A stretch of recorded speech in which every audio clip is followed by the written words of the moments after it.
Hey, beautiful. Yeah, my name is Rudolf Okonkwo. This is the Skype call segment. Right now we have our Skype callers with us, and we have from United Kingdom, Chris. Chris, welcome to Sahara TV. Thank you very much, Rudolf. From Canada, we have Yemi. Yemi, welcome to Sahara TV. Thank you, Rudolf. From India, we have Michael. Michael, welcome to Sahara TV. Yeah, thank you, Rudolf. And from Geneva, we have Hansen. Hansen, welcome to Sahara TV. Thanks so much, Rudolf. And still with me here in the studio is Emmanuel, Dr. Emmanuel Anyas. Emmanuel, welcome again. Hi, thanks. Thanks for having me here. All right, so let me come to you in India. I want to go to India first. I want to talk to Michael because the rest of the guys are in what is called the Western world. But I want to hear opinion from India.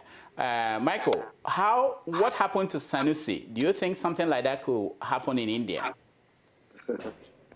Well, India is more of a traditional country like Nigeria, where we celebrate corruption in India as well as in Nigeria. But I feel the people of India are more, into the government. They have this right called the Right to Information Act, RTI, which anybody can, query the government. Can even anybody, standing on the roadside can fire the RTI against the government if he feels that the government is doing something wrong. India is a very open country, actually, although corruption is almost at the same rate as it is in our country. But they have viable rules, laws that encourages the citizen to really ask questions. The problem of not asking questions in Nigeria is not the problem of the government, I feel.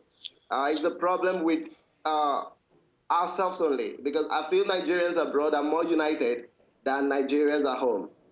If you are a Nigerian abroad, if you see someone here, you say, hello, you're also a guy. You greet each other, you embrace each other, you celebrate each other's weakness and strength. But Nigerians at home, every time I read newspaper and I see comments, I'm like, what are these people, thinking? We are talking about the future of a nation. Some will say, okay, it's because you are from Niger Delta, you're from Boko Haram side. It's a pathetic situation. That's what I feel. It's not about the government, making these things stand, but it's about Nigerians not asking questions. Instead of asking questions, we are focusing on the issues of tribalism, which is actually a crazy issue to me. The main issue is to stand together as one, fight against corruption, and speak out. If we don't speak out now, the word will not, see us as responsible people. They won't see us as people who want to, progress. So I feel we should speak out. The youth should speak out. We shouldn't, wait for these old people. Like, since I was a kid, I've been hearing that we are the future of tomorrow. But I realized that the same people who have been there, since, we've been saying that we are the future of tomorrow, they are still the future. I feel, we should rise up to the responsibility and stop this stupid ethnicity, tribalism, and religion war that we fight on social media. I feel that is the only thing we can do right now. All right. Thank you. All right. Thank you, Michael. Chris, let me come to you. I want to know your opinion about what happened, and also if you can tell me what the British media, what they are reporting about the incident in Nigeria. Actually, I would say that I must tell you the truth. What happened is quite unfortunate. Unfortunate in the sense that we Nigerians, or probably, we Nigerians, we don't value what we have. Let's say, for instance, Okay, Chris. Chris, hold on. Someone just turned on their live stream, so we're getting echo. So just turn it down and talk so that we don't get the echo of our conversation. Go ahead. Yeah, let's say, for instance, we are united, just like Mike said. This is somebody who probably, I'm not saying he has no skeleton in his cupboard, fine. But this is someone who reformed the banking industry in Nigeria, as the case might be. Okay, he did a lot. Fine. Along the line, he must have stepped on a lot of people's toes or whatever the case might be. But the problem here is this. An accusation was brought against him. And the government acted on it without even investigating, without even calling him to come defend yourself. He was in Niger Republic as for the governors, whatever, as they said. But fine. You should have waited for him, hear from him. Actually, let's face the fact here. The problem why Sanusi was suspended was because of the whistle he blowed about what's happening in the NMPC. Let's not shy away from that. In as much as we have diverse beliefs, tribe, and whatever in Nigeria, but at least we should work towards making that country a better place. Like what you said, what the British media and what probably the media must be saying about it is not a fair one, because the world will be watching out what is happening in Nigeria. Okay, I just read that the economy or the Naira started going down. That's not a good one. That shows that this guy has done a lot for this country. I'm not saying he's innocent anyway, but they should have given him that benefit of doubt for him to prove the $20 billion missing. Then they can now face his fact or his problem or whatever. All right, Chris, thank you so much. Yemi, let me come to you. I know we have a new caller. I'll get to him later. Yemi, in Canada. Yemi, so what do you think about the timing of what happened? Was it political? Was it an attempt to cover up the bigger issue, which was the NNPC and the allegations of money that was not sent to the federal account? Well, it's actually a concussion of a lot of things. You know, I want to be a devil's advocate here. You know, you can't be in a system and you start criticizing that system. So he was suspended, and he knew it was coming. You know, to do this, he could have resigned. But I know resigning is not in the dictionary of Nigerians. He could have resigned, then pursue his whistleblowing independently. That's what I would expect from him. But now this has happened, and he wants to go to court. He wants to go. I think it's political, it's personal, he's doing a good thing. Don't get me wrong. That's why I'm saying I want to be a whistleblowing independently. That's what I would expect from him. Okay. Yemi, hold on. I think I'm hearing somebody. TJ. Personal, he's doing a good thing. Don't get me wrong. That's why I'm saying I want to be a whistleblowing independently. That's what. All right, we have a technical problem. You guys stay there. We'll come back to you. Let me talk to Emmanuel. So if you listen to Michael in India, he was talking about the pattern of Nigerians. Instead of focusing on the issue, Nigerians will most likely, like we're seeing in this case, get divided along ethnic, religious grounds. But it's not easy to say this is the issue for a lot of people. For a lot of people, it's a question of Sanusi is blowing a whistle about what's going on in government, and people are saying, "Oh, you've been part of this government for a long time." And you also said in this interview that we had, that Shore did with him, that this has been going on for a long time. Why is it now that you are doing that?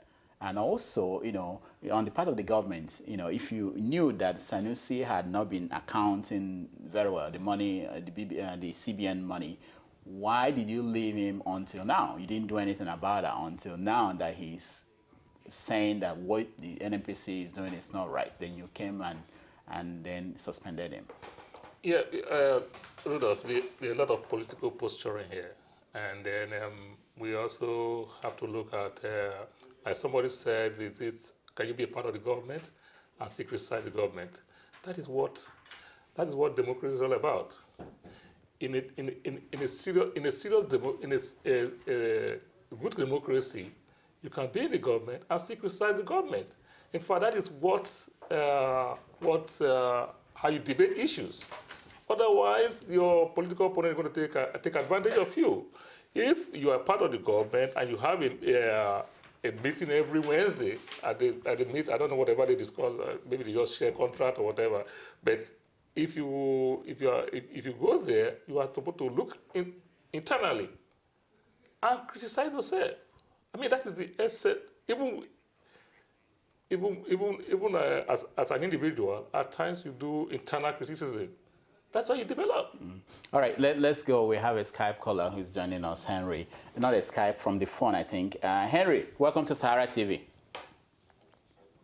Henry, welcome to Sahara TV. Henry, can you hear me? All right, Henry, we lost him. Sorry, go back to what you were saying. So the thing is that you must have internal checks, and that is how you develop. So if Sanusi found something, even though he's part of the government, and you find something that is not palatable, it is your responsibility to report it. And even Okonkwo or any minister, that is the essence of your being there. You're being there, even though you are appointed by the president, you are there to serve the country.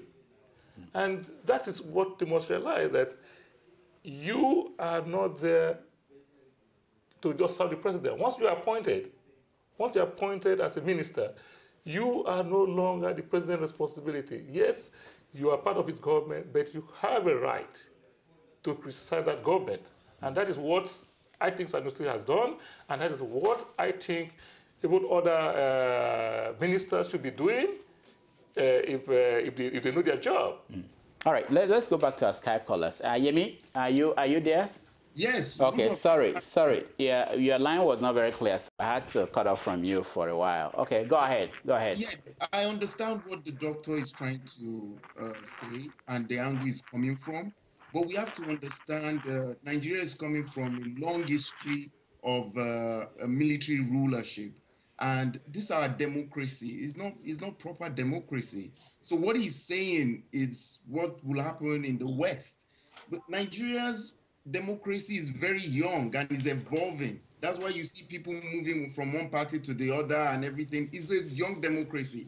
So what Sanusi is doing is right. Don't get me wrong. But for it to go a longer way, it would be better for him to step down and criticize the government from outside. Because in Nigeria, I'm even surprised you could have had an accident and you just die. You know, there are a lot of, like what Rubadu said, if you're fighting corruption, corruption will fight back. So there are other ways we can fight this. At the long run, be able to win. Corruption can be removed overnight. All right, Yemi, hold on there. Let me go to Hansen. Hansen, what is your reading of all these things and the discussion we've been having? What is your take on Sanusi's removal? To me, I'm not surprised anyway. I know that that's exactly what will happen. But I did not agree with the doctor, because even here in the Western world, you don't criticize the government that you serve or the government that you are part of. Okay? If you know that there are some anomalies in the government that you serve, the best thing to do is for you to resign. Then if you resign, you can criticize the government as long as you want. But being part of the government at the same time criticizing the government, it's obvious that you will be sacked. Don't get me wrong,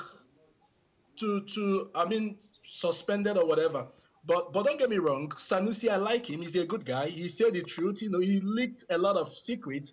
You know, I watched one of the program that he attended called The Vested Interests of a Thing. I loved it so much. That is exactly Nigerian problem. But the issue is that I expected him, you know, to just resign and continue what he's doing. People will like him and support him. Or being in the government at the same time, criticizing the government that he serves, it's obvious that they will send him packing. All right. Hold on, Hansen. I understand that someone is trying to talk to us via phone. Are you on the line? Hello? Hello? All right. We seem to have difficulty picking up the phone calls. Now, let me come back to you, Michael, in India. So, there are many issues here. If you look at the press release by Femi Falana, he was suggesting that, like Hansen was saying, that Sanusi should have resigned instead of being in the government and still stay there to criticize the government. Now, the question that I want to ask you is, in Nigerian history, do we have people who resigned and they still were able to effectively make a change from outside? I don't really go with this young man that says this Sanusi should have resigned. I feel Sanusi is feeling the same thing I'm feeling. Like it's an act of cowardice to really resign and start pursuing what you. It's like, you know, if he resigns, he's going to be chasing a shadow. He can beat these people. These people are bigger than him. So he is there right now. He's taking up some power. Believe me, Nigerian judicial system is not right. The whole system is wrong. If you tell this guy to resign, you want him to handle the case with the EFCC. Who owns the EFCC? The same government owns the EFCC. The police are being controlled by the same government. How do you want him to tackle these same people? He is in power right now. He has the slight advantage, like, okay, if I do this now, I may get my head cut off, but as a good citizen of this country, I must speak out now. Because if I leave now, how am I sure I'll be able to get a deal, you know, justice even if I speak out then? Well, you can say it's wrong for him, which I don't, you know, agree with this man that he should resign. He shouldn't resign. He should speak out. All right. If he doesn't speak out. All right, Michael, hold on there, okay? Thank you so much. I understand that we have the person online over the phone. So, hello, welcome to Sahara TV. Yeah, this is Henry. Hello. Good, Henry. Henry, tell us where you're calling us from and then your opinion on what we're discussing, Sanusi. Oh, my name is Henry. I'm a Nigerian. I'm calling from Lubbock, Texas Tech University. Okay, go ahead. What's your opinion? Well, overall, I've been trying to follow what has been happening from, say, the suspension of Sanusi. I must say that Sanusi is a good gentleman. A technocrat, as I would call him, but this sensitivity, the kind of how sensitive the office is, as a CBN governor, doesn't warrant someone who make some kind of utterances that would one way or the other affect the economy. Mm. Hello, can you hear me? Yeah, we can hear you. All right, hold on there, okay? We'll get back to you. Let me talk to a few other people with us here, okay? Chris. Yeah. Now, this discussion seemed to have moved away from the 20 billion or whatever amount that is still missing at the NNPC. Let me read you a part of what New York Times wrote in their story published yesterday about this. They wrote that Sanusi may have taken on too big an opponent in the national oil company. Now, the perception is that NNPC, even people within the government, that NNPC is a government on its own. Mm-hmm. For NNPC Group Director General to come out and say that they spent billions without appropriation, and nobody could challenge that. You know, almost 1/3 of our budget they spent on their own. Don't you think that this is a major factor in what we are seeing now, that we seem to have moved away from dealing with the main issue? Yeah, Rudolf, I would say that is the core problem there. Because just as you said, I read on a paper about NNPC, I think it was Ngozi Okonjo-Iweala that said that NNPC is complicated enough that Sanusi wouldn't understand the way NNPC performs. But yeah, I think that's the major problem here. But it all still boils down around the $20 billion, which he blew open. Because if NNPC could go to the extent of, you know, I heard Sanusi say it was $3.5 billion without appropriation on their own. So I think it's something that we all need to sit up and challenge. Because I think whether we like it or not, NNPC is still, or our constitution, whatever act they have, the NNPC Act or whatever, our constitution, which is the Constitution of the Federal Republic of Nigeria, still governs and supersedes whatever act they have. So for them to go to the extent of spending such amount of money on whatever subsidy it is, or as the case might be, whatever it is, that means a whole lot of things is still going on there, and it needs to be tabled out and at least find out what the problem is. Now, diverting from the question you asked, Sanusi was removed or suspended because of financial recklessness, as they put it. NNPC on its own, as an institution, spent that same amount of money, I mean $3.5 billion, and nothing is being said about it. That is not a financial recklessness, just as it is. Because Yakubu, who happens to be the MD, is still sitting there. All right. All right, Chris, I have to stop you. We have a lot of callers who are trying to talk to us, okay? Stay there, Chris. Let's go to the phone. John in Connecticut. John, welcome to Sahara TV. Hi, thanks for welcoming me.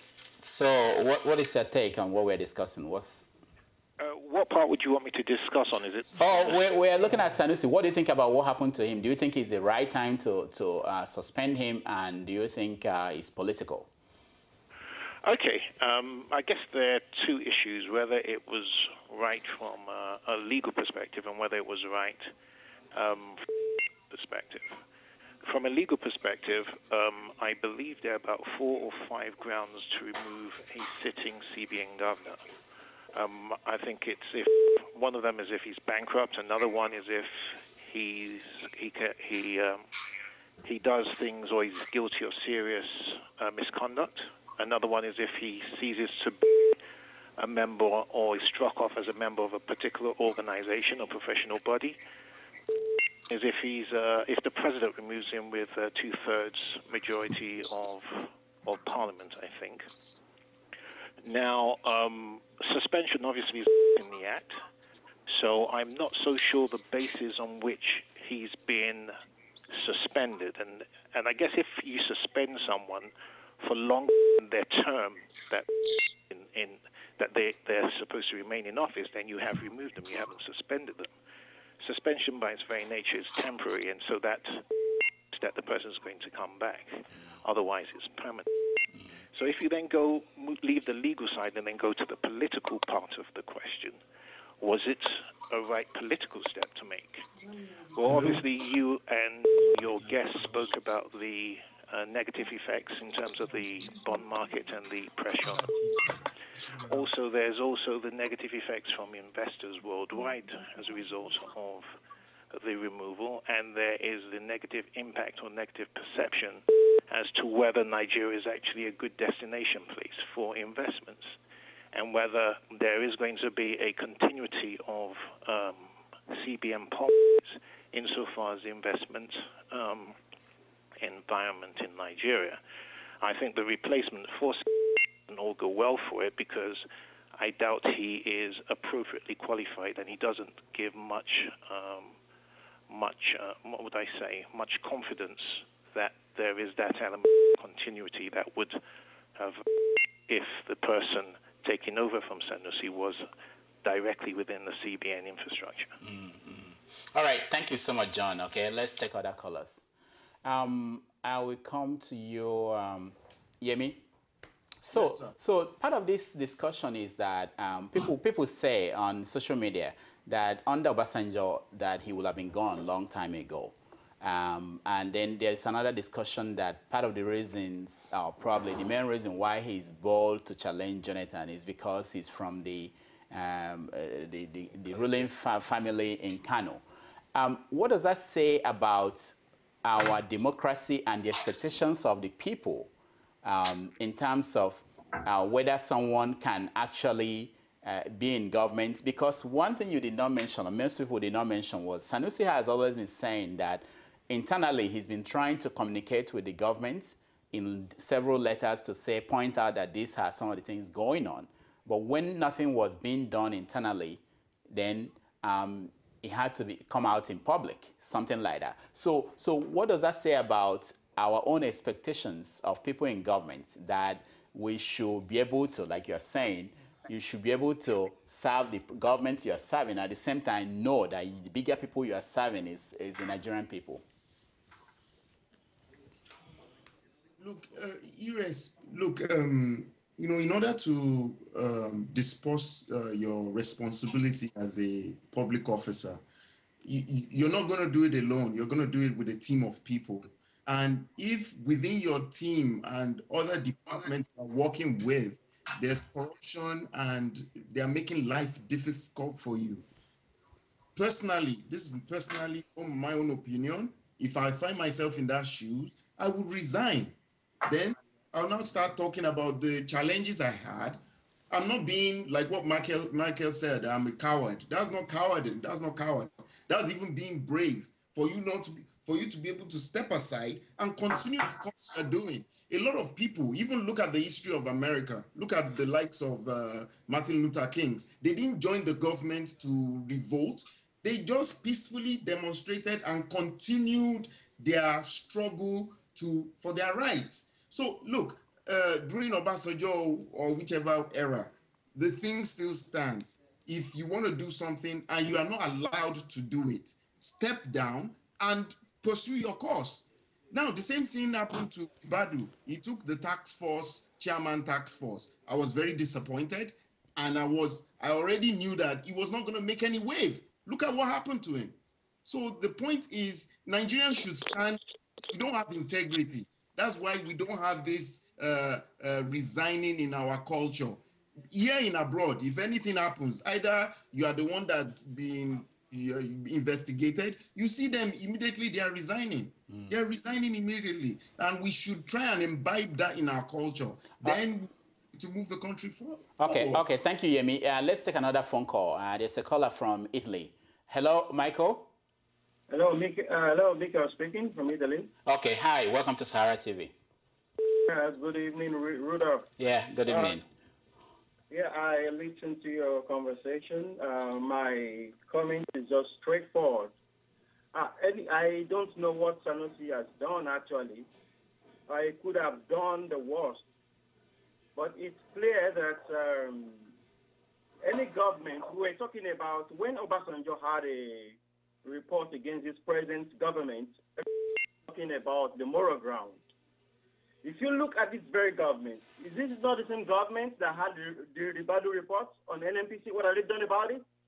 The KP report is there, lying down fallow. Nobody has thought they've done anything about it.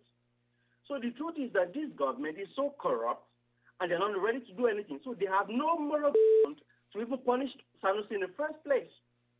So I want to say that it's obvious, and everybody is looking at what is happening all over the world, that this government is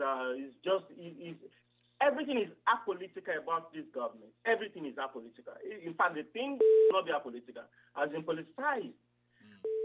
The investors are working with keen interest, and it's not doing us good as a country. All right. So I think we have to get up this. All right, thank you so much, okay? We're running out of time, but let me talk to Hansen. Hansen, so you listen to this conversation, and I want you to look at it from this perspective. I know that when Yaradua was there, the spokesman for Yaradua, Adeniyi, came out at the end of Yaradua's administration to write a book talking about what happened when he was in there. And people were very critical of him. People were saying, why didn't you say something when you were in power? Why did you wait until you come out and you then start talking about things that happened there? What is your take about the ability of people to impact any kind of change outside the government? I think that is the normal thing to do. You know, Sanusi wasn't elected, okay? He was appointed. You got a point. Assuming that he's been elected, that is a different thing altogether, okay? It's an appointment. And when somebody appoints you, you are there to serve the interest of the nation and at the same time protect the government that appointed you. So in a situation that he found that things are not going on well, the best thing to do, even though if it's in Western world, what they will do is to resign. Then when you resign, you can say whatever you like. Do you get the point? I could remember, hello? Yeah, go ahead, go ahead. I could remember even Soludo when he was the governor of CBN. Okay, he had some misunderstanding with the Yar'Adua administration concerning the slashing zeros in Nigerian currency. Okay, he was, removed too, and before they handed Sanusi became a governor. So what I'm trying to say is that, of course, Sanusi did a good job, okay, because at least he opened our eyes. I mean, when I say our eyes, I mean he let Nigerians know the ugly things that is happening in NNPC, and we all know that NNPC is federal government is NNPC. You got a point.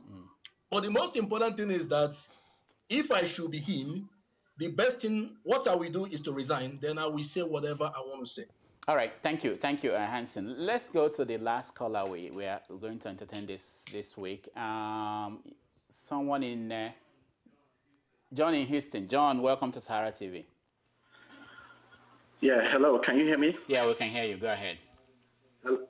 Yeah, thank you very much. I truly believe that Sanusi right was on the right course in terms of expressing what was going on within the government.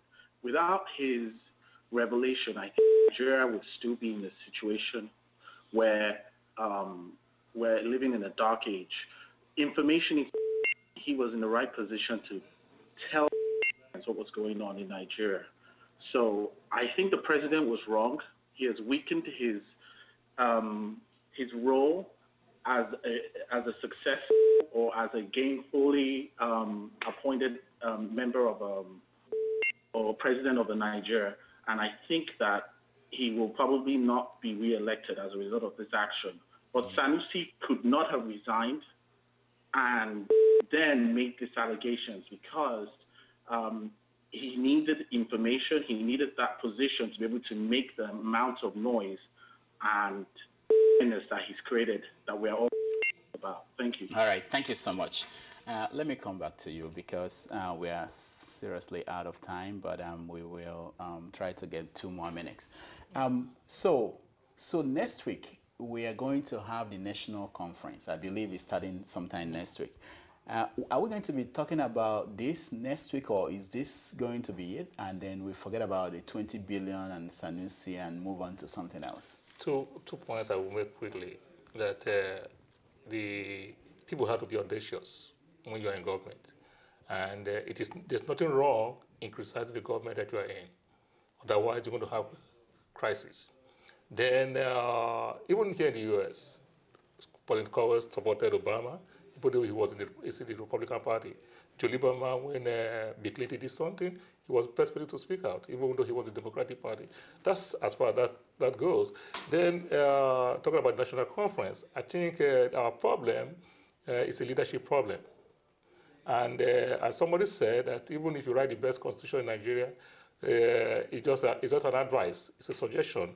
Like they don't beat the traffic light, Nigerians will still beat the traffic light. So no matter what you write, it's not going to work. And secondly, the so-called constitutional conference doesn't have any legal standing. So you're going to blab and blab. At the end of the day, that is going to go into garbage because you're going to send it back to the National Assembly. And the National Assembly, with the way it is now, I don't see that passing through. In a few months, people will talk about election.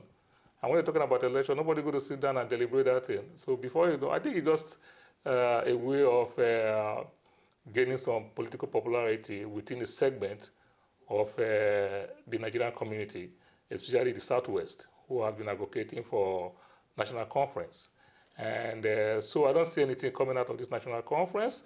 I don't see who's going to represent me, who's going to represent my interest. First of all, nobody asking me what is my interest.